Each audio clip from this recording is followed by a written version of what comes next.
이름으로 감사하며 기도드립니다. 아멘.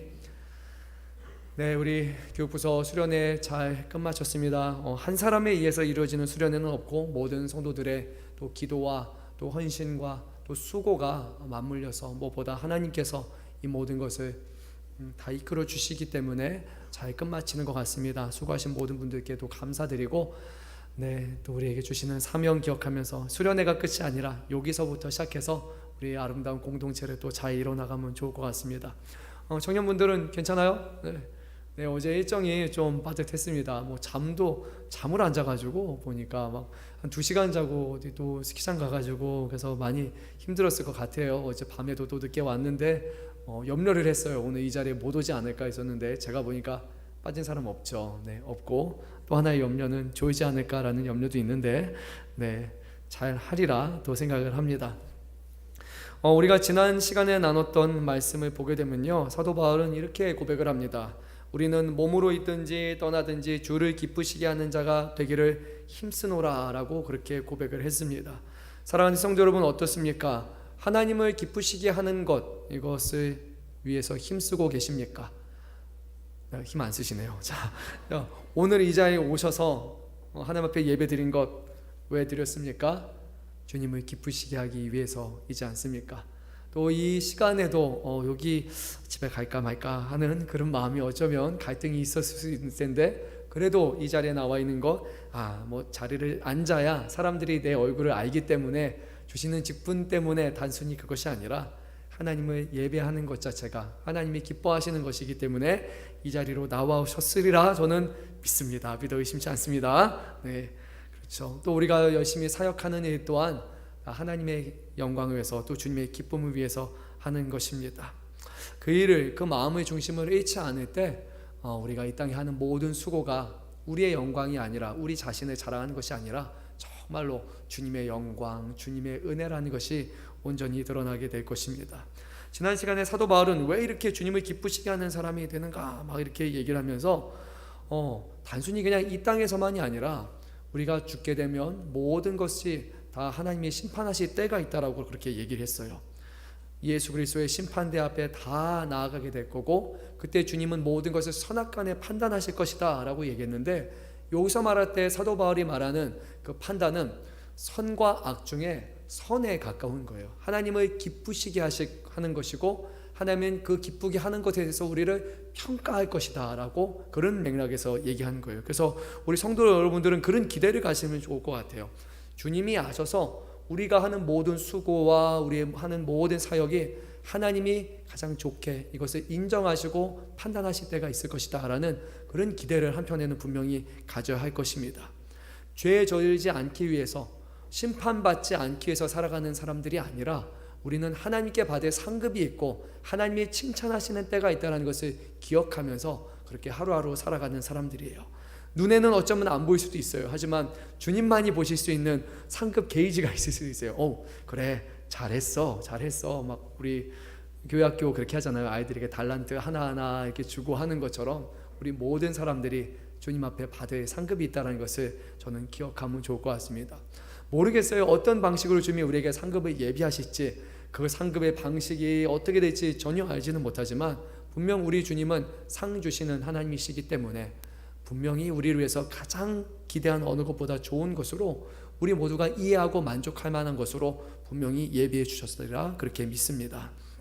사도 바울은 이제 11절에서도 이렇게 말합니다. 우리가 주님께 받을 상을 위해서 열심히 살아가는 것도 있지만, 또 한편으로 우리가 하나님을 기쁘시게 하며 주의 뜻대로 살아야 되는 또 다른 이유가 하나 있는데, 그 이유는 우리 주님은 두려우신 분이기 때문이다 라고 말하는 거예요. 이렇게 말하면 우리의 모든 행한 것에 대해서, 악한 행동에 대해서 판단하신다라는 의미가 이 안에 분명히 있습니다.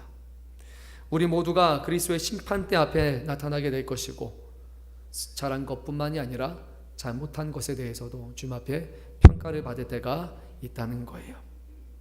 오늘 사도 바울은 11절 말씀에서 그래서 우리가 주의 두려우심을 잘 알고 있다, 그리고 주님을 두려워하는 우리의 그 모든 것이 우리가 하는 행동들을 다 좌우한다라고 그렇게 말씀합니다.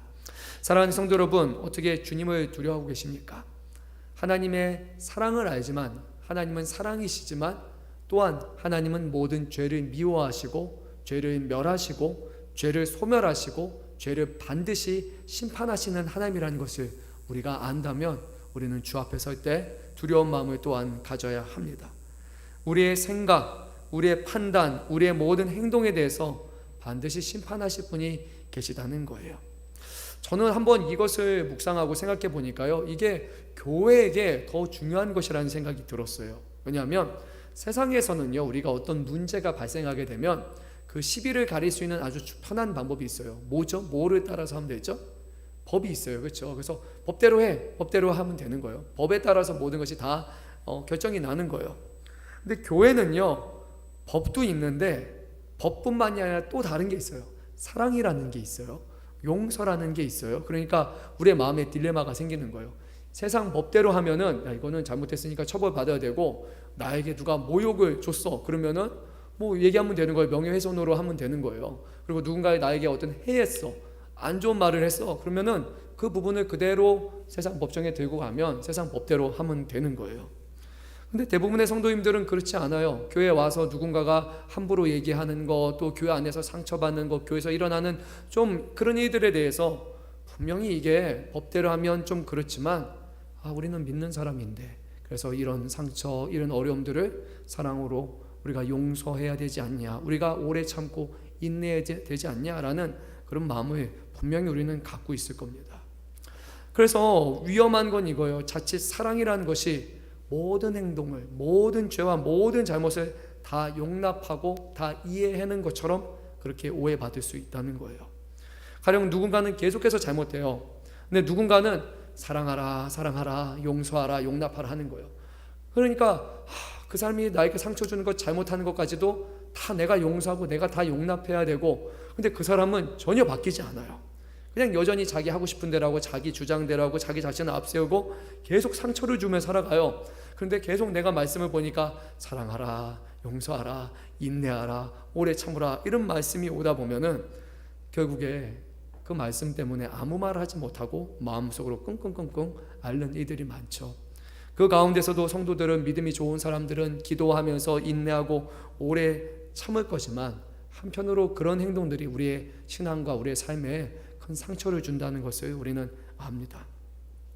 교회 안에서 성도들이 떠나는 이유는 뭐 여러 가지가 있겠지만 그 부분의 상당수는 성도와 성도 간의 마찰과 상처로 인함이라는 것을 우리는 이미 잘 알고 있습니다. 잘못하는 사람들은 계속 잘못하고 용서하는 사람들은 계속 용서해야 된다는 것, 과연 그것이 정당한 것인가? 근데 그렇다고 해서 누군가의 잘못한 것에 대해서 우리가 그렇게 하면 안 돼요 하면서 같이 맞붙으면 또 그게 좋은 것인가? 그러다가 교회에서 문제가 생기면 자, 세상 법정 가서 법대로 합시다 라고 하면 그게 과연 덕이 되는 것인가? 라는 그런 문제가 있겠죠. 그때 오늘 성경 말씀은 우리에게 이렇게 말합니다. 우리가 가장 먼저 알아야 될 것은 하나님은 두려우신 분이라는 거예요. 하나님은 우리가 어떤 생각을 갖고 있는지, 우리가 어떻게 행동했는지, 사람의 말과 그리고 사람의 행동을 통해서는 속일 수 있지만, 내가 잘못한 것에 대해서도 내가 큰 소리를 내고 내 자신이 정당화시키면은 그러면 아무 일 없는 것처럼 이 안에서는 그냥 넘어갈 수도 있지만, 그 모든 것을 선악간에 모든 것을 판단하시고 그것을 갚으시는 하나님이 계시다라고 사도 바울은 그것을 정확하게 전하고 있습니다. 사랑하는 성도 여러분, 하나님을 경외하고 두려워하시기를 바랍니다. 하나님 앞에 서는 것, 하나님이 계시고 하나님의 존재를 인정하면서 그분을 두려워하면서 그분 앞에 떳떳이 살아가시기를 바랍니다. 우리는 세상은 육의 심판을 두려워해요. 어떤 처벌을 받을까 두려워합니다. 근데 우리 주님은 말씀하셨어요. 그거보다 더 무서우신 분이 계신데 하나님은 영과 육을 소멸하시는 하나님이라고, 영과 육을 멸하시는 하나님이라고 분명히 우리에게 전하셨습니다. 그래서 우리는 사람의 눈에, 사람의 판단에, 세상의 법정에 따라서 선악의 기준을 삼고 사는 것이 아니라 모든 것을 아시고 감찰하시고 판단하시고 물으실 그 하나님을 두려워하면서 우리는 살아야 한다라고 오늘 성경은 말씀합니다. 사도 바울은 11절에서 이렇게 고백합니다. 우리가 하나님 앞에서 알리어졌으니, 우리의 모든 것이 하나님 앞에 다 드러났고 모든 것을 주님은 알고 계신다는 거예요. 또한 너희의 양심에도 알려지기를 바라노라 라고 이어서 말합니다. 사람에게, 너희에게 알려지고 하나님 앞에 알려진다라고 사도 바울은 그렇게 말하지 않아요. 하나님 앞에 알려지는 것이 첫째고 사람 앞에 알려지는 것이 두 번째라는 거예요. 사람을 보고 행동하는 것이 아니라 제일 먼저 하나님을 경외하며 두려워하며 살아가는 것이 우리의 삶의 첫째가 되고, 그럴 때 비로소 우리가 서로에게 드러나는 모든 것들이 단순히 외적으로 표면적으로만 좋아 보이는 것이 아니라 그 마음의 중심까지도 아시는 하나님의 기준에 따라서 서로가 바르게 행동하며 살아갈 수 있다는 거예요. 사랑하는 성도 여러분, 우리 교회 안에서 하나님을 경외하고 하나님을 두려워하고 하나님이 우리의 모든 것을 아신다는 것으로 인해서 우리의 삶을 온전히 돌아볼 수 있기를 원합니다. 먼저는 목회자인 저부터 그래야 될 거예요.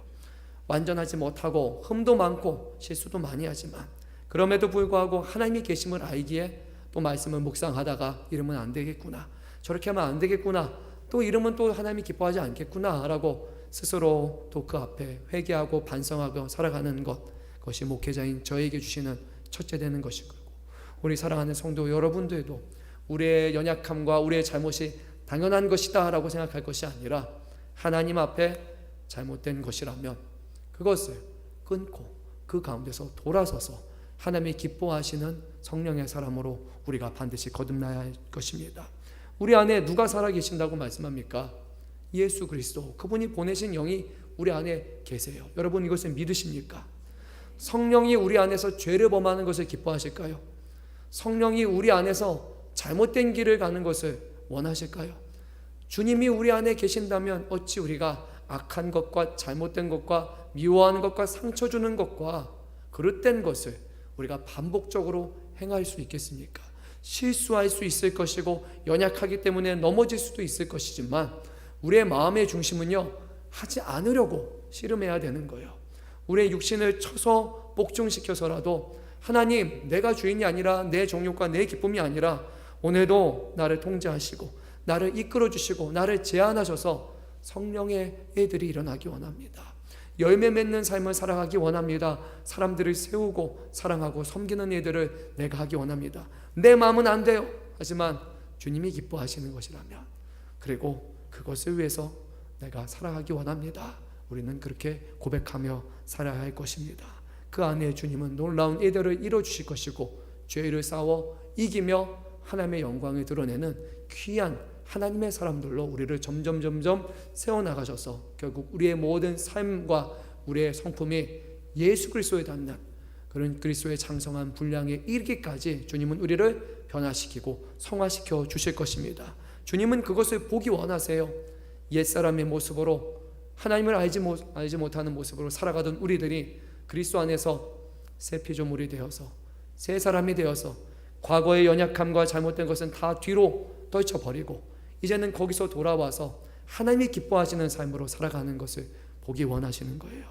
우리 모든 성도들도 그렇지 않습니까? 서로의 삶이 변화되어서 거룩해지는 것, 주님을 닮아가는 모습을 볼 때 서로가 이렇게 고백할 거 아니에요. 정말 하나님이 살아계신다. 근데 그걸 타인을 보면서 얘기하기보다 먼저 내가 그렇게 된 것을 보면서 정말 주님이 나 같은 사람도 변화시키시는군요 라고 우리의 고백과 간증을 받기를 기뻐하지 않으실까요? 우리 안에 그 일을 행하실 분이 주님이시기에 그런 확신과 담대함을 가지고 먼저는 하나님 앞에 알려지고, 그리고 하나님을 경외하고 하나님을 두려워하는 그 인식 속에서 우리의 양심에도 그렇게 알려져서 모든 사람들 앞에 믿음으로 합당한 삶을 살아가는 저와 여러분 되시기를 주님의 이름으로 축원합니다. 우리 한번 12절 말씀을 읽도록 하겠습니다. 우리가 다시 너희에게 자천하는 것이 아니요 오직 우리로 말미암아 자랑할 기회를 너희에게 주어 마음으로 하지 않고 외모로 자랑하는 자들에게 대답하려 하는 것이라. 아멘. 여기서 자천하다라는 것을 지난 시간쯤에 아마 얘기했던 것 같은데요, 스스로가 스스로를 교회에 천거하는 것, 그리고 이것이 그들에게 주었던 편지라는 추천서라는 것을 말씀을 드렸습니다. 근데 여기 12절의 말씀을 우리가 잘 봐야 되는데, 내 자신을 자랑한다라는 의미 자체가 야, 나는 뛰어난 사람이야, 나는 대단한 사람이야, 나는 사도야 라는 것을 막 자기 자신을 높이기 위한 것이 결코 아니에요. 그가 누가 봐도, 어떤 사람이 봐도 사도 바울의 모습과 그와 동역하는 그런 사역자들 보고 저 사람들은 정말로 경건한 사람이야, 하나님을 두려워하는 사람이야, 하나님의 말씀대로 살아가는 사람이야, 그렇게 사람들이 인정할 수 있어야 되잖아요. 근데 사도들을 봤는데 에휴, 사도들이 왜 저래?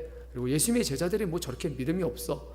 오늘날로 말하면 목회자들 보면서 목회자가 뭐 저래? 이렇게 말하면 그것이 옳지 않잖아요. 사도 바울은 우리가 하는 모든 것이 결국에 성도들에게 보기에 부끄럽지 않고 자랑할 만하게 되어서 결국 하나님께 영광을 돌리기 위함이다라고 그런 맥락에서 오늘 이렇게 말씀하고 있어요. 누가 봐도 사도들의 삶을 볼 때 정말 예수 믿는 사람들은 다르구나. 그리하여서 그 모든 것을 가능케 하시는 복음의 능력을 자랑할 기회를 주기 위함일 겁니다. 그런데 안타까운 현실은 무엇이었냐면요, 이 고린도 교회의 속사정은 이거였잖아요. 사도 바울의 사도권을 제대로 인정하지 않고 사도 바울에 대해서 비난하는 사람들이 많았던 거예요. 사도 바울이 얼마나 지금 불쌍한 상황이냐면, 나는 하나님 앞에서 살려고 하고 있어 라고 자기 자신이 이 회중 앞에서 자기 자신의 어떤 순결함과 순백함과 정직함과 내가 하나님 경외하며 살아간다는 것을 지금 계속해서 설득시켜야 되는 그런 상황인 거예요. 그것보다 비참한 목회자가 어디 있겠습니까? 왔는데 이 안에서 비난하는 소리와 아니야 거짓을 얘기하기 시작하고 누군가를 향해서 계속 수근수근 대는 것이 있으면, 이 자리에 딱 목회자가 섰는데 저 목회자 있잖아, 저랬어. 저 목사님은 저번에 저랬어. 저게 많아 흠이 사람들이 늘 판단하고 비판하는 그런 부정적인 기조가 이 교회 안에 이미 실려버린 거예요. 근데 사도 바울은 그래서 하나님 앞에 말하는 거예요. 성도들 앞에 말하는 거예요. 하나님 보시기에 나는 정직하게 살려 한다라고 자신의 무죄함과 자신의 정직함을 교회 앞에서 지금 말하고 있는 거예요. 만약에 성도들 안에서도 서로 향한 판단과 비판이 계속 있다면, 누군가 향해서 저 사람은 저래 라는 이런 비판과 그런 고조가 있다면 교회 안에서 신앙생활을 제대로 할 수 있겠습니까? 서로에 대해서 그런 판단과 비난이 아니라 교회 안에서는 정말 서로를 인정하고 서로를 이해하며 또 용납하는 그런 기조가 분명히 있어야 될 거예요. 완벽한 사람은 없잖아요. 그런데 대부분의 경우 보게 되면 우리가 잘하는 것에 대해서는 칭찬을 조금 안 하는 게 있잖아요. 칭찬이 좀 인색해요. 그런데 잘못한 거는요, 다 알아요. 너무나 그거는 말하기 쉬워요. 교회 안에서 열심히 하고 헌신하고 땀 흘리고 수고하고 남모르게 하는 것 얘기 안 해요. 저 사람은 왜 저래? 이 사람 저래? 그런 거에 대해서 우리는 비판하는 기조가 분명히 있는 것 같아요. 저뿐만이 아니라 모든 성도들, 그리고 우리 금천양문교회 비롯한 이 땅에 있는 교회들 또한 오늘 세상에 그런 비판을 받고 있을 거예요. 교회가 잘하는 거에 대해서 세상은 별로 얘기하지 않아요. 교회가 얼마나 좋은 곳인지, 얼마나 귀한 곳인지, 왜 이 땅에 교회가 필요한 것인지 세상에서는 그 말 전혀 하지 않습니다. 대신에 교회가 분란이 생겼다, 교회가 뭔가 문제가 생겼다, 그러면 그거에 대해서 늘 떠벌리기 좋아하는 거예요. 우리 금천 양문교회뿐만이 아니라 저는 최근에 우리 주변에 있는 교회들 중에 상처받은 교회들이 많이 있어요. 건너편에 있는 교회도 그렇고 저희 노회에도 한 교회가 또 목회자로 인해서 상처를 받았고, 그런 걸 보면서 막 이런 것을 떠벌리고 얘기하기보다는 그 어려움 가운데 우리가 어떻게 하나님 안에서 사랑으로 이루어가고 협력해서 선을 이루어갈까, 그것을 생각하면서 우리는 기도하고 하나 되기에 힘쓸 때 정말 누가 봐도 교회는 세상의 공동체와는 다른 곳이구나라고 우리가 깨닫게 되지 않을까요? 만약에 우리 안에 문제가 보이기 시작한다면 저와 여러분이 제일 먼저 해야 될 건 무엇입니까? 하나님 앞에 기도하는 것일 거예요. 하나님, 정죄하는 마음과 비판하는 마음과 판단하는 마음을 멈추게 하여 주시고 그들을 사랑하고 품기를 주님께서 죄인된 우리들을 끝까지 품으신 것 같이 우리도 그러한 마음을 주십시오. 다만 하나님의 선하신 뜻이 그 안에서 잘못된 것과 부정한 것을 드러내어서 깨닫게 하시는 것이라면 주님이, 우리가 할 수 없지만 주님이 그 일을 속히 이루어 주시고 모든 문제들이 주 안에서 화합하게 하여 주십시오. 우리는 그런 마음으로 기도하며 하나님 앞에 문제를 맡겨야 할 것입니다. 사도 바울은 그 문제되는 일에 대해서도 계속해서 성도들을 설득시키기를 원했습니다. 야, 내가 사도니까 무조건 잘해, 막 이렇게 권위적으로 한 것이 아니라 하나님 앞에서 내가 어떻게 살려고 했는지, 그리고 내가 성도들 앞에서도 정말 신앙의 본분을 지키기 위해서 살려고 했는지 구차스러워 보일 수도 있고 불편해 보고 그렇게 말하는 것 자체가 수치스러울 수도 있지만 그 일을 꺼려하지 않고 끝까지 사도 바울은 그 일을 감당합니다. 그래서 13절 말씀에서 사도 바울은 이런 고백을 합니다. 우리가 많이 미쳤어도 하나님을 위한 것이요 정신이 온전하여도 너희를 위한 것이니. 하나님을 위해서라면 미칠 수도 있다는 거예요. 실제로 미친 게 아니라 미쳤다라는 평가를 받는다 할지라도 하나님을 위한 것이라면 그는 다 할 수 있다는 거예요. 뿐만 아니라 정신이 온전한 것도 너희를 위한 것이니 라고 말하므로 고린도 교회 성도를 위해서라면 우리가 얼마만큼 할 수 있는지에 대해서 그는 하고 있는 거예요. 사도 바울의 관심사는 자기 자신이 아니라 누굽니까? 하나님과 세워지는 교회였다라는 것을 기억해야 됩니다. 대부분의 사람들은 나를 위한 삶, 그리고 내 이름이 높아지고 내 어떤 것을 주장하는 것이 중요하지만, 내 자리 지키는 것이 중요하지만, 사도 바울은 하나님을 위해서라면 미친 사람이야 평가받는 것도 괜찮다는 거예요. 왜 그렇습니까? 모든 것을 주님이 아시기 때문이죠. 그리고 정신이 온전한 것, 미쳤던 사람이 다시 온전케 되는 것도 다른 것이 아니라 성도들을 세우기 위한 그 정도의 급격한 변화라 할지라도 그는 다 감당하겠다라고 그렇게 고백을 합니다. 그리고 끝으로 왜 그런지를, 이유를 한 가지를 설명하는데요. 우리 한번 14절 제일 앞부분만 우리 한번 읽도록 하겠습니다. 그리스도의 사랑이 우리를 강권하시는도다. 아멘. 여기까지예요. 그래서 강권하다라는 것은요, 얽매이고 제약되고 통제당한다라는 그런 의미가 있어요.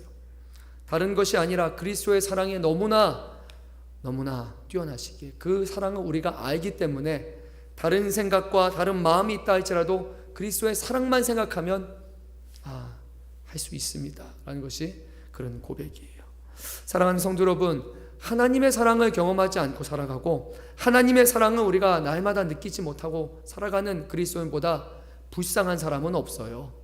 하나님이 사랑이시고 사랑하셨고 사랑으로 죽으셨고 사랑하셔서 살아나셨고 사랑하시기에 우리와 영원히 함께 하신다라는 그 놀라운 복음인데, 거기에 사랑이 빠져버린 복음을 우리가 과연 어찌 그런 복음이 존재할 수가 있겠습니까? 한 주간 살아오면서 하나님의 사랑을 느끼셨습니까? 하나님의 사랑으로 기뻐하셨습니까? 하나님의 사랑 때문에 마음이 벅차오르셨습니까? 말씀을 묵상하면서도 주의 사랑이 문득문득 그 말씀에서 나에게 떠올라서 마음이 사무치고 먹먹해지고 그런 경험을 하셨습니까? 기도하는 중에도 내가 예전에는 나와 내 자신과 내 가족과 내 성공을 위해서 기도했었는데 이제는 내가 아니라 하나님의 나라와 하나님의 영광과 그리고 주변 사람들과 이웃을 향해서 기도하는 모습 보고, 하나님, 내가 어떻게 이렇게 변화될 수 있었습니까? 주님이 나를 이렇게 변화시키셨군요 라는 그런 스스로의 변화로 인해서 놀라신 적이 과연 몇 번이나 되십니까? 사랑할 수 없는 사람을 사랑하는 그 변화가 하나님의 사랑이라고 여러분 그렇게 고백하며 살아가고 있습니까? 사도 바울은 다 할 수 있습니다. 그 이유는 그리스도의 사랑 때문이다 라고 고백을 했습니다. 그래서 오늘 제목이 그래요. 사랑하기 때문에예요. 하나님을 사랑하십니까? 예수님을 사랑하십니까? 그리고 우리 안에 함께 하시는 성령님을 사랑하십니까? 그러면 모든 어려움과 고난과 억울함조차도 우리는 견뎌낼 수 있는 줄로 믿습니다. 하나님이 사랑하시기 때문에 그 이유 하나만으로 족한 것입니다. 예수님이 자기 자신을 위해서 죽으셨기 때문에 이제 죽음에서 다시 살아난 우리들은 우리를 위해서 사는 사람이 아니라 누구를 위해서 이제 살아야 합니까? 그리스도를 위해서, 주님을 위해서 살아야 합니다. 근데 한번 생각해 보면 정말로 주님이 우리 모두를 위해서 죽은 것이 맞습니까? 사도 바울은 이 부분에 대해서 오늘 다음과 같이 설명을 합니다. 14절 하반절 말씀인데요. 우리가 생각하건대 한 사람이 모든 사람을 대신하여 죽었은즉 모든 사람이 죽은 것이라. 여러분 이해가 되십니까? 그러니까 예수님이 죽으신 것이 한 사람만을 위해서 죽은 것이 아니에요. 모든 인류를 위해서 죽으셨다는 것이 기본적인 전제예요. 예수님은 정말로 모든 사람을 위해서 죽으셨어요. 예수님이 죽으셨기 때문에 예수님의 죽으심이 확증하는 것은 뭐냐? 모든 사람을 위해서 죽으셨다라는 거예요. 한 사람이 모든 사람을 대신하여 죽었다. 그러니까 실제로 모든 사람은 이미 죽어있던 사람이었다. 예수님이 우리를 위해서 죽지 않으셨다면 그 이유는 우리가 죽은 사람이 아니었기 때문일 거예요. 근데 주님이 십자가에 죽으셨다라는 그 사실은 우리가 예수 믿기 전에는 이미 다 어떤 사람이에요? 죽은 사람이었다는 거예요. 그래서 예수님이 우리를 위해서 죽으셨다는 거예요. 그리하여 예수님이 다시 부활하신 이유 또한 우리 모두를 살려내기 위해서 살아야만 하는 사람이기에 주님은 우리를 위해서 다시 살아나신 거예요. 모든 사람을 위해서, 특별히 저와 여러분을 위해서 주님이 죽으셨다고 성경은 반복해서 말씀합니다. 그가 모든 사람을 대신하여 죽으심은 살아있는 자들로 하여금 다시는 그 자신을 위하여 살지 않고 오직 그들을 대신하여 죽었다가 다시 살아난 이를 위하여 살게 하려 합니다 라고 15절 말씀에서 고백합니다. 말씀을 잘 생각해 보면 두 가지가 저는 생각이 들었어요. 하나는 이런 생각이 들 수도 있어요. 맞아, 내가 주님이 나를 위해서 죽으셨고 주님 때문에 내가 다시 살아났으니까 내 몸의 모든 것의 소유권은 이제 더 이상 내 것이 아니라 누구 것인가? 주님의 것이지 라고 그것을 너무나 당연하게 받아들이는 사람들도 있을 거예요. 어차피 죽은 사람이었으니까. 근데 살아난 것은 내 생명이 아니라 주님의 생명으로 보너스를 얻은 인생이다 라고 생각하면서 하나님 감사합니다, 주님을 위해서 살겠습니다 이렇게 고백하는 사람이 있는가 하면, 또 한편으로는 그건 아닌 것 같아 라는 생각이 들 수 있어요. 아니, 나의 주인이 되기 위해서, 내 모든 것을 통제하기 위해서, 내 모든 것을 제어하기 위해서 주님이 다시 나를 살리셨다고? 그건 좀 너무한 거 아니야? 라는 그런 생각이 또 한편으로 들 수도 있을 거예요. 여러분은 어떻습니까? 전자입니까? 후자입니까? 주님 때문에 주님의 것입니다 감사하며 살아갑니까? 아니, 주님이 살리셨지만 아니야, 여전히 나는 내 것이야 라고 생각하면서 내가 주인이라고 여기며 살아갑니까? 이 부분에서 저는 생각해 보니까요, 왜 주님은 그러면 우리를 살리시고 우리의 주인이 되기를 원하셨을까라고 생각할 때, 단순히 우리의 어떤 몸의 소유권, 우리의 생각의 소유권을 주님이 받기 위해서라는 생각은 아니었어요. 그것 때문이 아닐 거예요. 그런데 우리가 다시 살아나 할지라도, 죽어서 살아났다 할지라도 주님을 기쁘시게 하지 않고 주님 뜻대로 살아가지 않는다면 우리는 날마다 죄를 저지르면서 그동안 잘못 걸어왔던 길을 여전히 반복하며 또 살아가고 또 살아가는 사람인 거예요.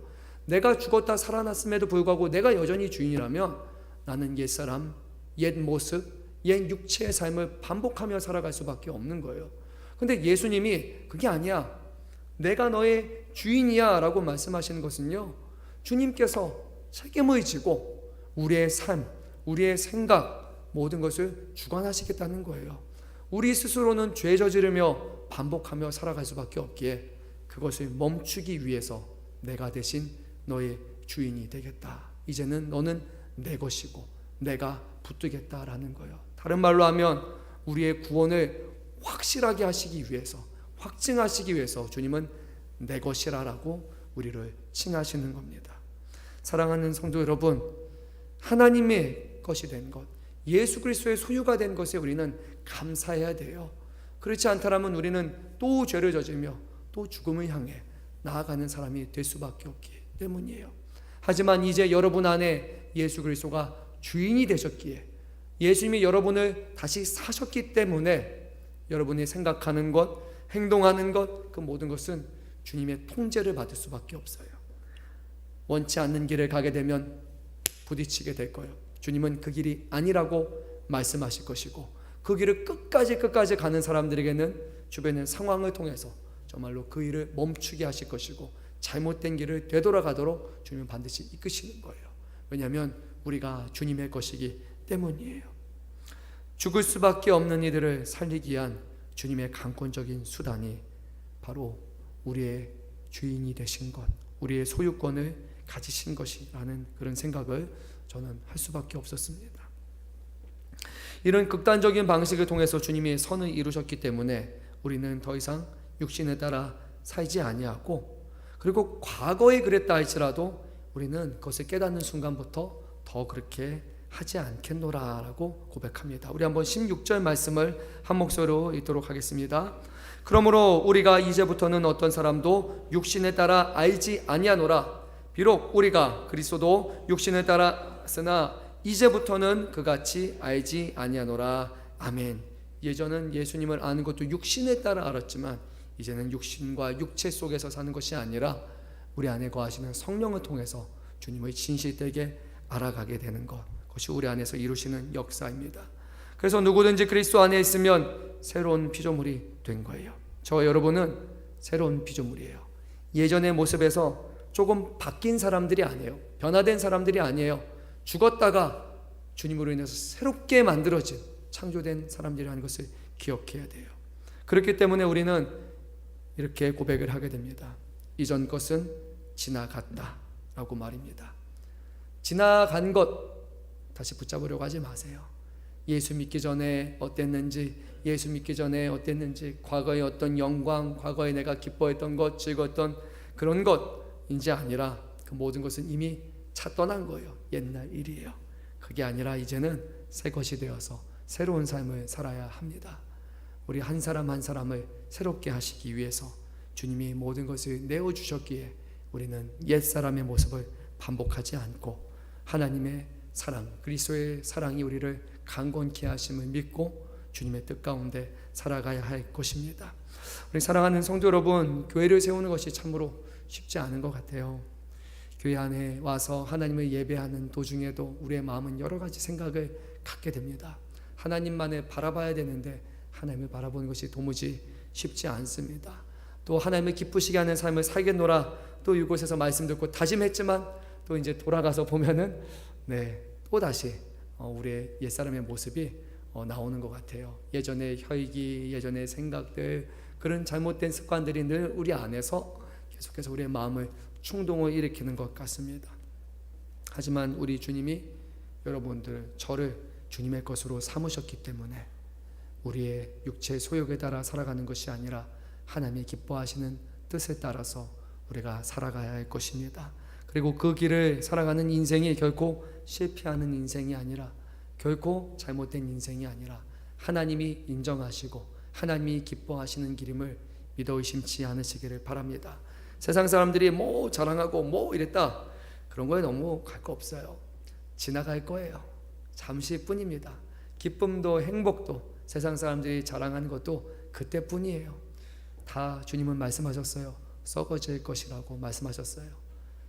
오직 영원한 것은 하나님을 위해서 하는 것뿐이라고 말씀하셨어요. 주의 나라와 영광에서 행하는 것만이 썩지도 않고 좀먹지도 않은 것이에요.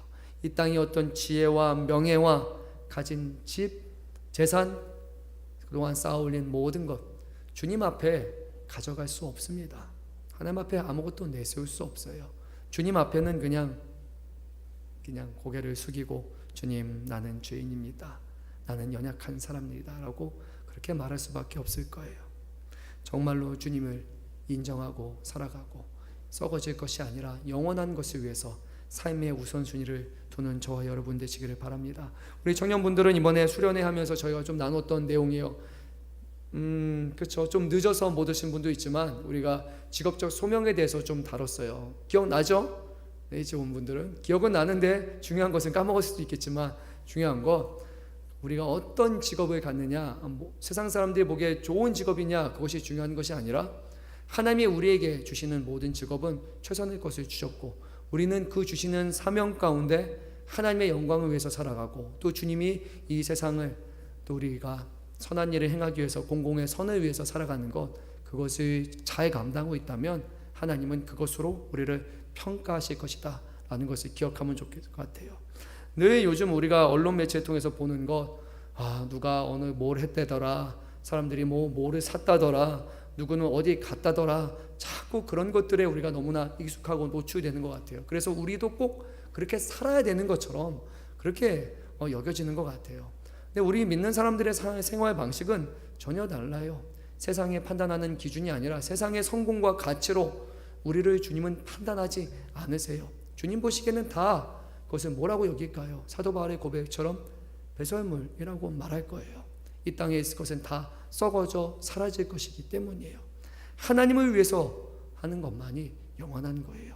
누가 뭐라 할지라도, 그 누가 뭐라 말할지라도 하나님의 말씀을 붙들고 그 가운데 담대하고 자유함을 얻고 그 가운데 우리에게 주신 소명을 잘 붙들고 감당하며 살아가시기를 바랍니다.